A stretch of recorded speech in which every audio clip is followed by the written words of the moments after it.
electric, playmaker, it factor, home run, big play machine, highlight reel, game changer, however you want to slice it. Junior Bergen, 49ers 7th round pick. All of those attributes are attached to him. This kick returner, punt returner, wide receiver, kind of.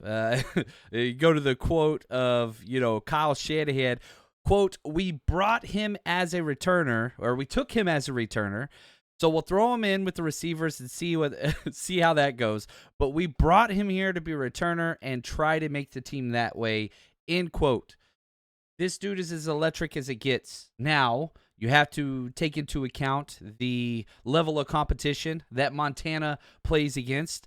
But the one thing I will go back to, and watching tape, which is hard to find, his best plays, he had 3 punt return touchdowns, in the FCS championship playoffs, which, they do playoffs kind of the old-fashioned way, kind of how the NCAA is doing it now. But, almost all of them were, 2 of them were in the fourth quarter. All 3 of them were in the second half against quality teams. You're talking North Dakota State. They're FCS teams. I understand that. But dude changes games. It's just what he does. So Junior Bergen comes in number 58 on the 49ers roster countdown this year. And it's just what do you do with him? Is he going to make the roster? He should. You spend a 7th round pick as, being a returner. But then the question comes to, Jacob Cowing was a quality punt returner last year. Do you go back to back to back 3 straight years with a rookie returner? You had Ronnie Bell. That was not good. Jacob Cowing was decent. Now you're going to spend a 7th round pick on Junior Bergen for a need that wasn't really even in existence. But with the new kickoff rules, it kind of does make it a little bit better there as well. He's going to be wearing jersey number 86 for the 49ers, and he is tiny. 5'9", 184. 72-inch arm lengths, 22 years old, ran a 4.52 40, not even in the 4.4 range, but it's acceleration, explosiveness, and just, man, the dude just runs so calm, cool, collected as chaos is happening all the way around him on all these returns. 36.5-inch vertical, 10-foot broad jump, 17 bench press reps. You could say Junior Bergen's small, and he is. But 17 bench press reps for the wide receiver, if he would have been invited to the combine. He was not. He did this at the pro day. It would have been the 4th best for all wide receivers. So he is small, but it's not like he's weak or fragile. You look at his body, he is a developed muscle weight room type guy. And, the closest comp you can kind of get for him is Ray McLeod, but he's 10 pounds smaller than Ray McLeod. A lot stronger. But this is a tiny little, he's small. I don't know what else to say. Played at Billings High School in Billings, Montana. Chose to go to Montana. Has 8 siblings. And he has admitted having all those siblings helped his competitive nature and all those things growing up. Played football and basketball in high school. He was a quarterback, dual threat quarterback in high school. Threw for 1,100 yards, 13 touchdowns. Rushed for a bunch more. Switched to wide receiver. And then goes to Montana and has just a legendary career. He was the team MVP in 2024, 16.7 yards as a returner. That ranks 3rd in the country. Had the most punt return TDs in NCAA, FCA history. 8 punt return touchdowns. 3 of those, again, were in the FCA playoffs in the 4th quarter, second half. Helped Montana make the championship game. Lost to South Dakota State. South Dakota State, that's Dallas Goddard's school.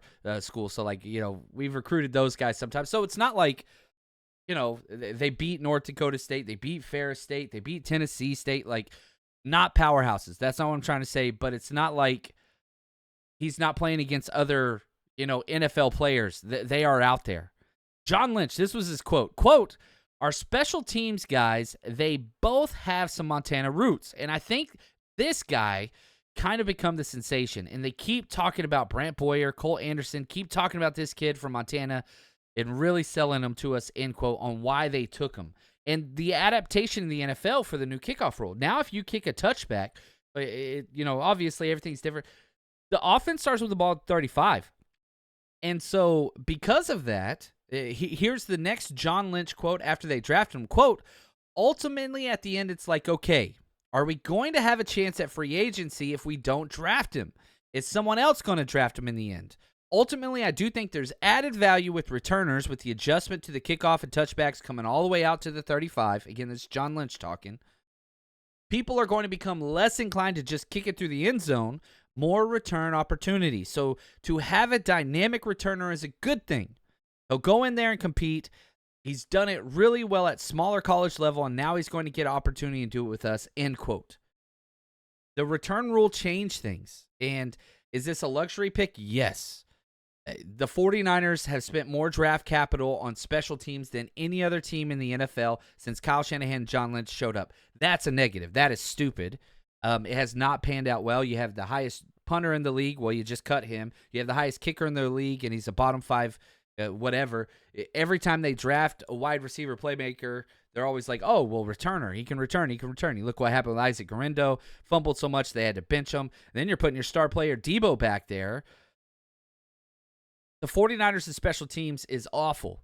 By far one of the worst special teams production over 8 seasons since Shanahan showed up, dead last in the NFL. But they've spent the most draft capital on it. So that's a negative. However, at some point, you have to start bearing fruit with all this high draft capital, whatever. And you can say, well, like, 7th round pick's not really a high pick. To draft just a straight returner at any point, that's pretty weird. It's very, very weird. He was drafted in the 36th pick of the 7th round, so it's late, and it was the last draft pick for the 49ers, close to that Brock Purdy kind of territory. But you have so many needs. You haven't drafted an offensive tackle or center in 3 consecutive drafts, the only team in the NFL, yet you're in that same time period, you spent a 3rd-round pick on a kicker and drafted just kick returner only. It's just weird. It's awkward. Doesn't mean we're rooting against them. It's just a misappropriation of funds. Doesn't mean Junior Bergen can't become a stud. You look at his college numbers, 145 career receptions. And again, he was a wide receiver, just a slot guy. A lot of double moves, a lot of out routes, a lot of sluggos, a lot of out and ups, fades. That's kind of what he did. But he did contribute. 145 career receptions, 1,700 yards, 12.3 yards per catch, 13 touchdowns. And gadget guy. You can do the end around, halfback tosses, jet sweeps, all that stuff. 577 rush yards, 4 touchdowns. So he has that. But then you get to the return stats. All right, this is where it gets fun. As a kick returner, 48 returns, 978 yards, 1 kickoff return touchdown. The last 49ers kickoff return touchdown, do you know who it was? I'm going to give you a second to answer.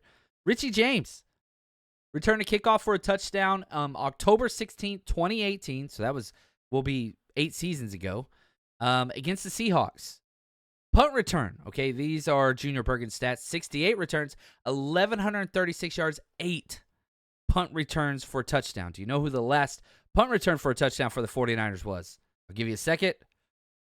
Ted Ginn. Ted Ginn Jr. was the last one on September 11th, 2011, against the Seahawks again, so I do like that. It's been a while. I mean, you're talking 15 years now. 15 seasons without a punt return. We've given up a lot. Thank you, Brian Schneider. Thank you, Hightower. No major injury concerns with Junior Bergen. And again, yeah, he's small, he's slight, but he's built right. Like, you look at him and you can tell he spends time in the weight room. Here's my film write-up on Junior Bergen. Body control is his elite trait. Always upright, great balance, just always seems to be calm, cool, collected despite the chaos happening around him. Always keeps his eyes downfield for the next person to make miss. He's playing ahead. His vision is there. Great acceleration and vision. Hands are elite, and every catch looks easy. Like, the body control, he can twist and do all this kind of weird stuff while the ball's in the air to where he's always catching the ball in a nice, comfortable wide receiver target area. Most wide receiver productions on double moves, lots of fades, go routes mixed with out routes. His out route looks clean, though. His stem at the top of his routes is great. But very far from running the full route tree. Was not asked to do that at Montana. Slot wide receiver only. Most of his biggest returns were in the 4th quarter. I do love that. Very small, but never seen anyone get a clean hit on him. He is shifty. He's shifty, but that's not really how he's not a big juker either. The acceleration and vision and setting up blocks, like, he sets up his blocks very well.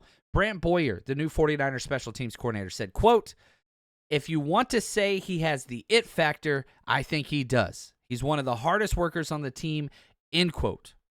Now, he's got a little bit of personal ties. Brant Boyer, the special teams coordinator's son, Brayton, plays football at Montana. He's a redshirt kicker / punter, so he's been around, and there's just ties to that.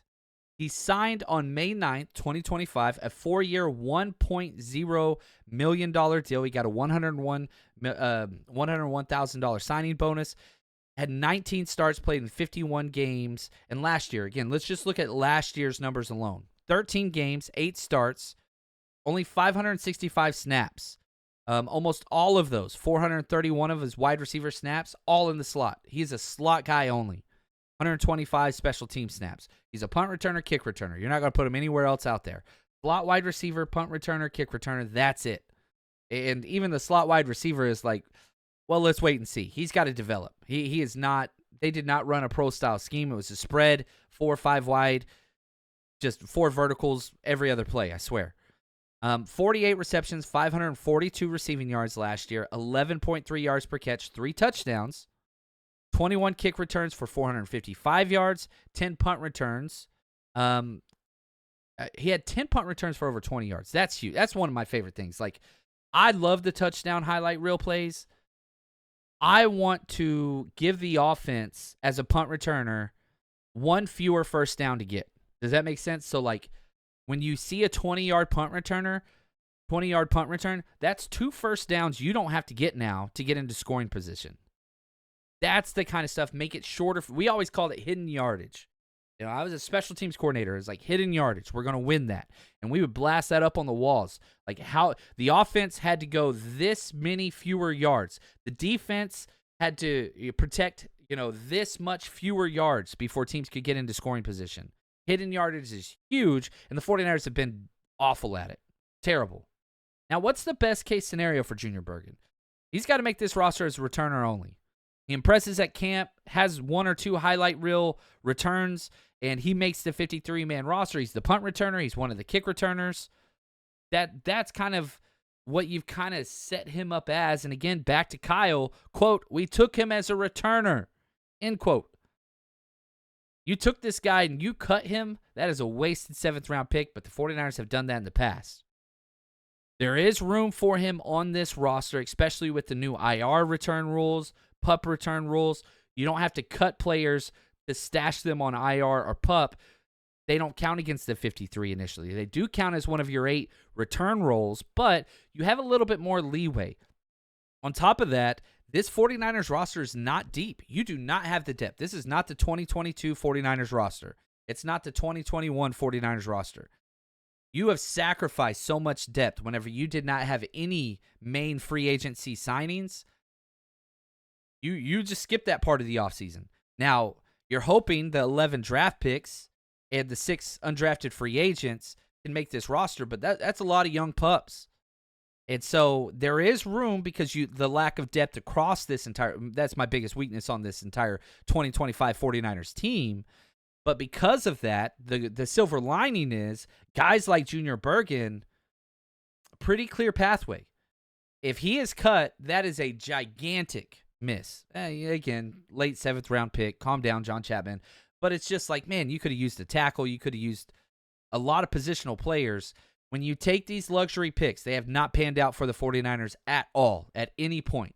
And I know somebody's like, well, Mitch Wisnowski had a good year. That was after you extended him, and he was getting paid top 5 punter money to be a borderline top 5 punter in the NFL. That's not good value. So can Junior Bergen finally kind of be the fruit of all of this expenditure that you've spent in the draft for special teams only to never get any of the rewards? Maybe Jake Moody does hit this year. Maybe Junior Bergen does hit this year. I hope that he does, and I hope that he makes it 53 because it would be nice to be excited about special teams plays instead of just – it's like watching a car crash. I go to all these games, and, if you're going to take a bathroom break, you got to take off quick during the commercial break and try to get back, and when you score a touchdown, sometimes you skip the extra point. But now it's going to be, dude, we got to be there for the kickoff. Kickoff return, the punt return, because Junior Bergen's back there. Who knows what could happen? That's what you want to happen. His goal is to be a Hall of Famer. He has been very outspoken. I want to be in the Hall of Fame. I want to be in the Hall of Fame. Devin Hester's about it whenever you look at kick returners that have made it that far. So, like, man, it would be nice to have one of those. And imagine if Junior Bergen is one of those Pro Bowl returners that is just electric, playmaking, it factor, home run. Man, Shanahan offense has never had a complimentary special teams force like that. Boy, would it be nice. And this is another one of those draftees, signings that does lighten the Debo role a little bit. Debo was providing that extra spark as a returner. Maybe Junior Bergen can do the same thing. Maybe he could be better. Hope that he can. Junior Bergen, excited to have you. Have to say thank you to Josh, Ben, and Zach, executive producers of this series, for the 49ers Rush team. We're just going to keep counting them down.